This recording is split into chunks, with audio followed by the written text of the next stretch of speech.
은퇴 후 수입 이야기했다가 동창 모임에서 혼자가 됐습니다. 동창 모임이라는 자리는 묘합니다.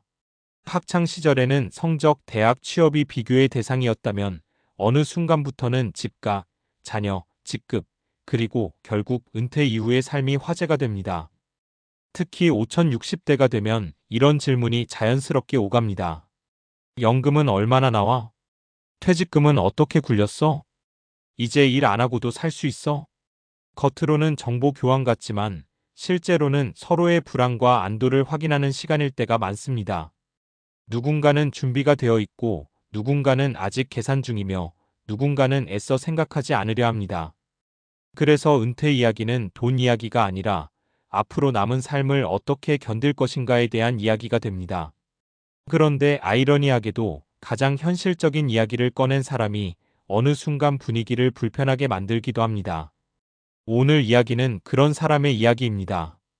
야, 근데 솔직히 말하면 나는 은퇴해도 월 500 정도는 나와.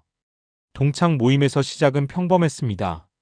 오랜만에 만난 친구들끼리 건강 이야기, 자녀 이야기, 직장 이야기 하다가 자연스럽게 은퇴로 넘어갔습니다. 한 친구가 웃으며 말했습니다. 난 아직 준비 하나도 안 됐다. 국민연금 나와도 부족할 것 같아. 또 다른 친구가 맞장구 쳤습니다.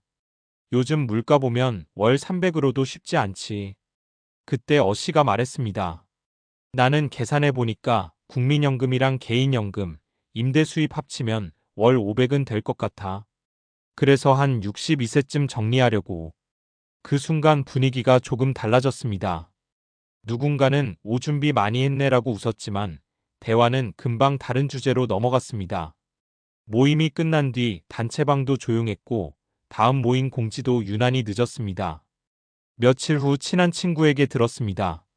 너무 숫자로 말하니까 좀 부담스럽다는 얘기가 있더라. 어씨는 이해가 안 됐습니다. 아니, 물어봐서 솔직하게 답한 건데? 그런데 집에 돌아와 곰곰이 생각해보니 자신도 예전엔 비슷한 감정을 느낀 적이 있었습니다. 누군가 잘 준비했다는 이야기를 들으면 축하보다 먼저 나는 괜찮은가? 그 생각부터 들었던 것입니다. 은퇴 준비에는 재미없는 진실 하나가 있습니다. 사람들은 방법보다 결과를 비교한다는 것. 누군가 월 얼마 나온다고 말하면 듣는 사람 머릿속에는 자동 계산기가 돌아갑니다. 나는 부족한가? 나는 늦었나? 나는 실패한 건가? 그래서 은퇴 이야기는 자주 오해됩니다. 준비된 사람은 자랑처럼 들리고 준비되지 않은 사람은 위축됩니다. 하지만 실제 은퇴 생활을 오래 들여다보면 조금 다른 사실이 보입니다. 월 수입이 높은 사람이 반드시 만족도가 높은 것은 아닙니다. 한 조사에서 은퇴자의 행복도를 좌우하는 요소를 물었더니 상위권에 나온 건 의외였습니다.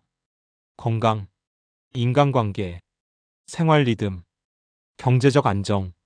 돈은 중요합니다. 하지만 충분한 돈 이후에는 삶의 만족을 결정하는 힘이 급격히 줄어듭니다. 왜 그럴까요? 은퇴는 소비의 문제가 아니라 정체성의 변화이기 때문입니다. 40년 가까이 직장인으로 살다가 어느 날 명함이 사라집니다. 출근도 없고 회의도 없습니다. 그때 필요한 건 통장 잔고보다 더 큰 질문입니다. 나는 앞으로 어떤 사람으로 살 것인가? 실제로 은퇴 후 가장 힘들어하는 유형 중 하나는 이런 사람입니다. 준비를 너무 잘한 사람. 이 말이 이상하게 들릴 수 있습니다. 하지만 어떤 사람은 은퇴 준비를 전부 숫자로만 합니다. 연금 얼마, 배당 얼마, 현금 얼마. 그런데 막상 은퇴하고 나니 할 일이 없습니다. 돈은 있는데 시간이 견디기 어렵습니다. 반대로 은퇴 후 소소한 일을 계속하거나 취미 공동체가 있는 사람들은 수입이 다소 적어도 만족도가 높습니다. 왜냐하면 사람은 생각보다 쓸모 있음이라는 감각을 오래 필요로 하기 때문입니다. 다시 어씨 이야기로 돌아가 보겠습니다. 몇 달 뒤 어씨는 다시 동창들을 만났습니다. 이번에는 방식이 달랐습니다. 누군가 또 물었습니다. 그래서 은퇴 준비 얼마나 됐어? 어씨가 웃으며 대답했습니다. 예전엔 월 얼마 나온다고 계산했는데 요즘은 다른 걸 준비 중이다. 친구들이 물었습니다. 뭔데? 주 3일은 일하고 하루는 운동하고 하루는 아내랑 다니려고. 수입은 그걸 유지할 정도면 충분할 것 같더라. 이번에는 분위기가 달랐습니다. 한 친구가 말했습니다. 그 말 들으니까 마음 편하다. 또 다른 친구는 이렇게 말했습니다. 나도 돈보다 뭐 하면서 살지 고민된다. 그날 모임은 오래 이어졌습니다. 누가 더 많이 준비했는지가 아니라 앞으로 어떤 삶을 살고 싶은지를 이야기했습니다. 은퇴 준비에서 놓치기 쉬운 질문이 있습니다. 얼마가 필요할까? 이 질문도 중요합니다. 하지만 그 전에 물어야 합니다. 나는 어떤 하루를 살고 싶은가? 매일 여행할 사람은 많지 않습니다. 매일 골프 칠 사람도 드뭅니다. 대부분의 은퇴 생활은 아주 평범합니다. 아침 먹고 산책하고 사람 만나고 취미하고 집에 돌아오는 하루. 그 평범한 하루가 견딜만 하려면 돈뿐 아니라 구조가 필요합니다. 그래서 은퇴 준비는 4가지를 함께 준비해야 합니다. 생활비 구조 만들기, 건강 관리하기, 관계 유지하기, 시간을 쓸 이유 만들기. 이 4가지가 균형을 이루면 월 수입의 숫자는 의외로 덜 중요해집니다. 동창 모임에서 혼자가 된 건 어쩌면 수입 이야기를 해서가 아니었을지도 모릅니다. 사람들은 숫자 자체보다 그 숫자가 자신을 평가하는 기준처럼 느껴질 때 멀어집니다. 은퇴는 경쟁의 결승선이 아닙니다. 누가 더 많이 남겼는지보다 누가 더 오래 자기 삶을 좋아할 수 있는지가 더 중요한 시간입니다. 그리고 어쩌면 은퇴 준비의 진짜 목표는 이것인지도 모릅니다. 언제 일을 그만둘 수 있느냐가 아니라 그만둔 뒤에도 내가 나답게 살아갈 수 있느냐? 그 후 어씨는 한 가지를 깨달았습니다. 은퇴를 준비하면서 자신이 가장 많이 계산한 것은 돈의 총액이었지만 정작 계산하지 않은 것은 마음의 적응 속도였다는 사실입니다. 우리는 은퇴를 경제 이벤트처럼 생각합니다. 몇 살에 그만둘까? 월 얼마가 필요할까? 몇 년을 버틸 수 있을까? 그런데 심리학과 노년학 연구를 보면 은퇴는 오히려 정체성 전환 아이덴티티 트랜지션에 더 가깝습니다. 사람의 뇌는 생각보다 변화에 보수적입니다. 수십 년 동안 아침에 일어나 출근하고 성과를 내고 타인에게 역할을 인정받는 생활을 반복하면 뇌는 그것을 하나의 생존 패턴처럼 학습합니다. 그리고 그 패턴이 갑자기 사라지면 예상과 다른 현상이 나타납니다. 처음 몇 달은 자유롭습니다. 하지만 시간이 지나면 이상하게 허전합니다. 이걸 심리학에서는 목적 상실 효과로스 오브 퍼퍼스와 비슷한 현상으로 설명합니다. 흥미로운 건 이 변화가 의지의 문제가 아니라는 점입니다. 뇌에는 도파민 보상 시스템이 있습니다. 많은 사람이 도파민을 행복 호르몬으로 생각하지만 실제로는 조금 다릅니다. 도파민은 즐거움보다 기대와 동기에 더 가깝습니다. 출근해서 문제를 해결하고 누군가에게 인정받고 다음 목표를 세우는 과정에서 계속 분비됩니다. 그런데 은퇴 후 계획 없이 쉬기만 하면 보상 신호가 줄어듭니다. 그래서 사람은 쉬고 있는데 피곤합니다. 시간은 많은데 무기력합니다.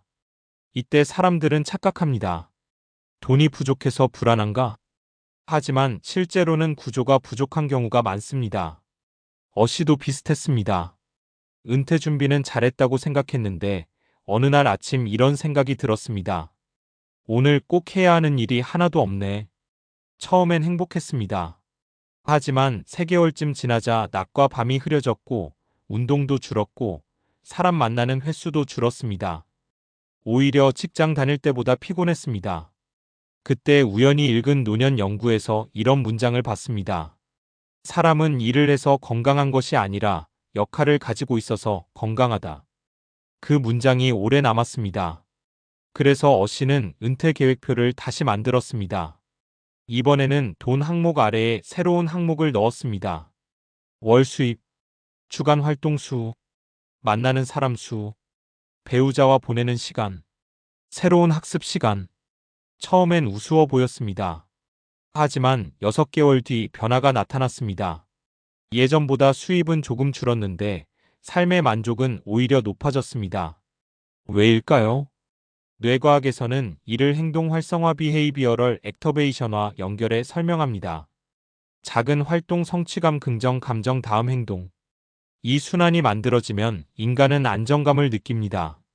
반대로 아무것도 하지 않으면 쉬는데도 에너지가 줄어듭니다. 그날 동창 모임에서 누군가 다시 물었습니다. 그래서 은퇴하면 얼마 있어야 충분한 거야? 어씨가 잠시 생각하다가 말했습니다.